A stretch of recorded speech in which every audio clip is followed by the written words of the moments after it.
If you've known anything about the coasters at SeaWorld parks, you'd know of three coasters: Journey to Atlantis, Journey to Atlantis, and Journey to Atlantis. Yeah, they're all the same name, but they have very different ride experiences, even though they're all themed to the exact same thing of Atlantis, and you journeying to it, even though you're not really journeying to it because you end up escaping, so really, it should be called, like, Atlantis Adventure or something. I don't know, SeaWorld just decided to call it that.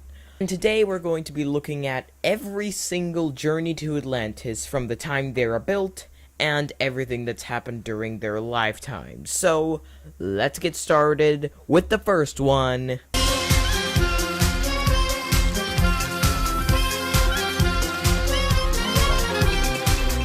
Journey to Atlantis at SeaWorld Orlando.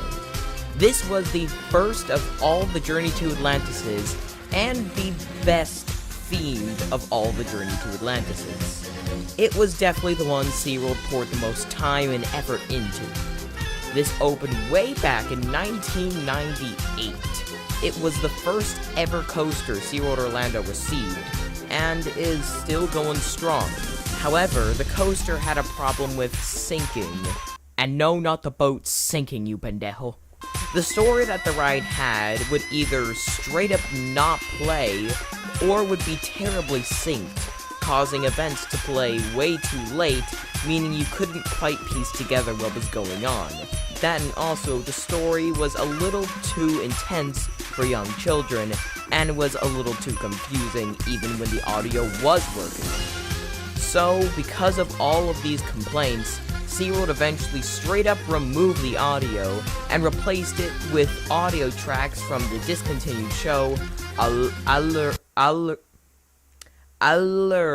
Call of the Ocean. I really hope I'm saying that correctly. And they used two songs from that show. One of them being extremely groovy, and because it's now featured on Journey to Atlantis, I can confirm that the Journey to Atlantis at SeaWorld Orlando has the most groovy music out of any Journey to Atlantis. Seriously.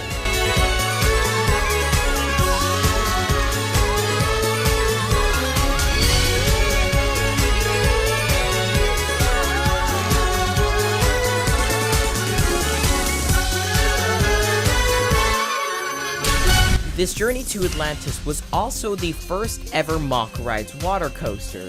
I would have thought that it would be something at, Europa Park, because that seems like where every single Mock coaster goes, considering how they freaking own the place. But I guess SeaWorld just wanted to be fancy that time. And this Journey to Atlantis kinda laid the groundwork for the others. I mean, like, the San Diego and San Antonio versions look nothing like the Orlando version, and unfortunately that's in a bad way. But they're still pretty good rides. The same for this one.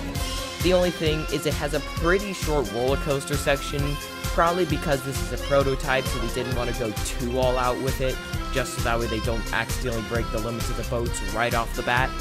But anyway, that is Journey to Atlantis at SeaWorld Orlando. And no, I'm not taking you through the story of the ride, because this video would be an hour long if I did that.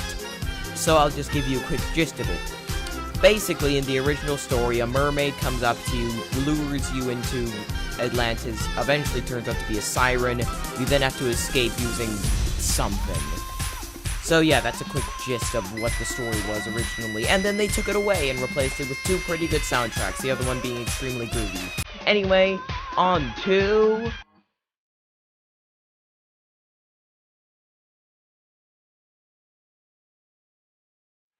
And we move on to Journey to Atlantis at SeaWorld San Diego.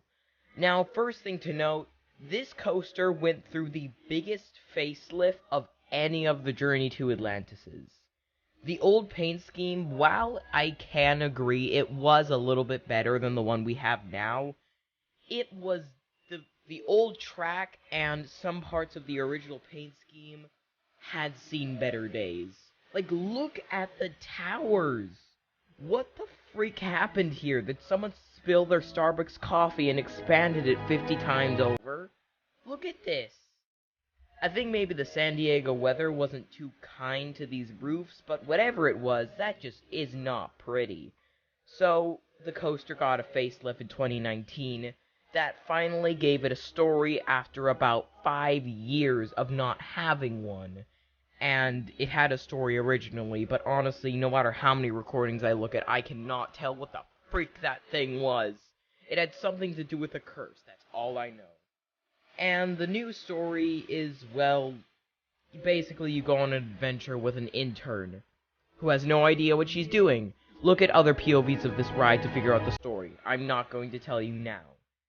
So, this coaster, right off the bat, has a steeper drop and a longer roller coaster section. When SeaWorld was building this ride, along with Mack Rides, they decided to have a more focus on thrills than the Orlando version. But because of this, they had to sacrifice the pretty good theming of the Orlando one. So, there are a lot of spots in the ride where you can straight up just see the parking lot. Like, come on, what is this? Journey to the freaking parking lot?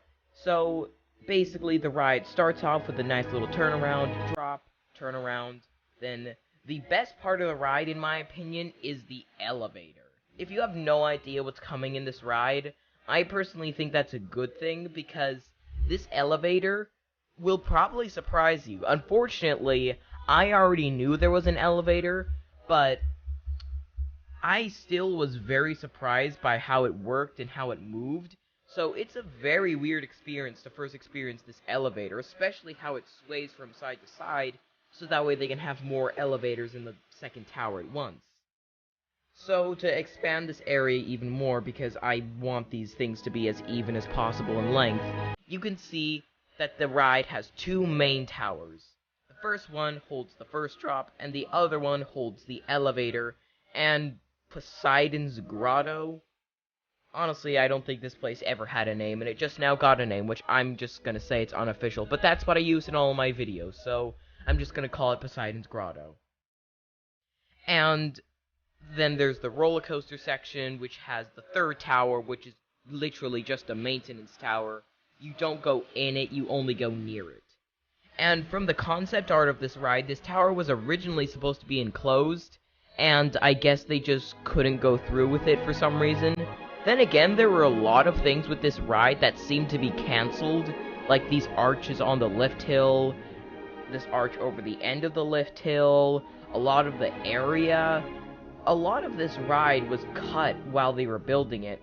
That was probably because the financial situation of SeaWorld was slowly declining while they were building this ride, and it's probably why the San Antonio version is, well, we'll get to the San Antonio version. But yeah, you can definitely tell here that SeaWorld had to start cutting out different parts of theming because they just purely did not have the money for it. So, that was Journey to Atlantis at SeaWorld San Diego. Yeah, I know I could have explained more of this ride, but I'm trying to be as least biased as possible, okay? And if I go any further, I'm gonna start making this ride seem like the best thing in the world. Don't even get me started on if this park is underrated or not.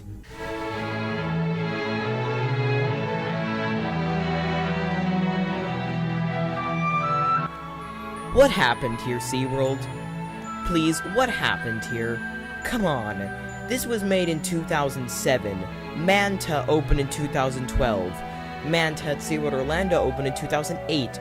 Both of those have twice as much theming and are twice as expensive as this blue spaghetti noodle of a coaster. What the freak is this? It's 2 turntables, a small little drop, and then 1 drop into water. That's it.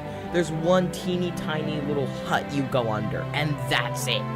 I keep on saying that's it in this, but that's really because that's it. What is there to talk about here? It's literally just 2 turntables, which are the gimmick of the ride, and pretty much the only reason why you should even bother riding it. 1 teeny tiny little dip, then another turntable, and then a drop. This can barely even be considered a coaster. Come on, what happened?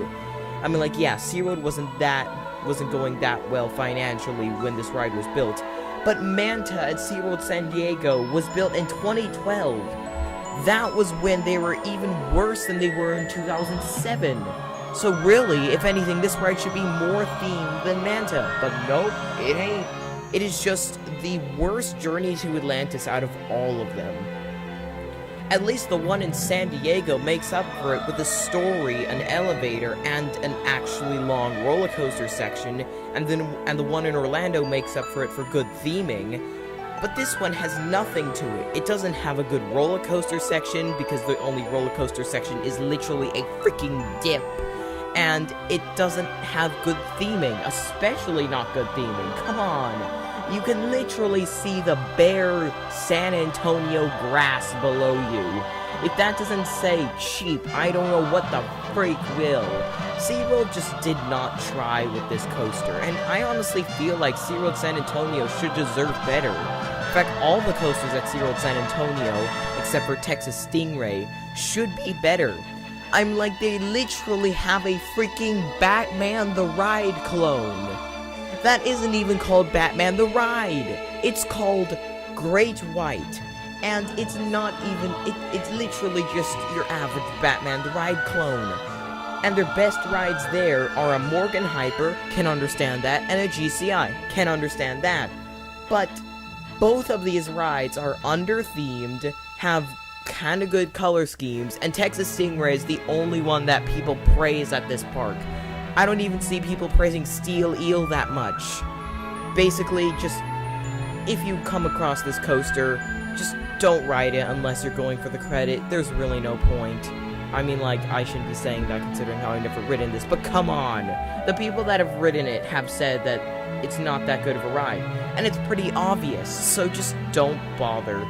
Unless you're an enthusiast and need to get the credit. But if this for some reason has a long line, don't bother. Just don't. There's no reason to. So, yeah, that's the Journey to Atlantis'. I hate to end this off on a negative note, but we kind of have to go in order that they were built. So we're kind of on an incline here, because we ended off with the worst Journey to Atlantis ever. Like, come on, what the freak is that? What the freak is that? What is this? Why? What happened here? Are you okay? Do you need help? Do I need to call an ambulance? Again, I don't want to end this off on a negative note, but we kind of have to. So, I was Coaster Critic Gray. You were the viewer, and I'll see you in the future. Goodbye.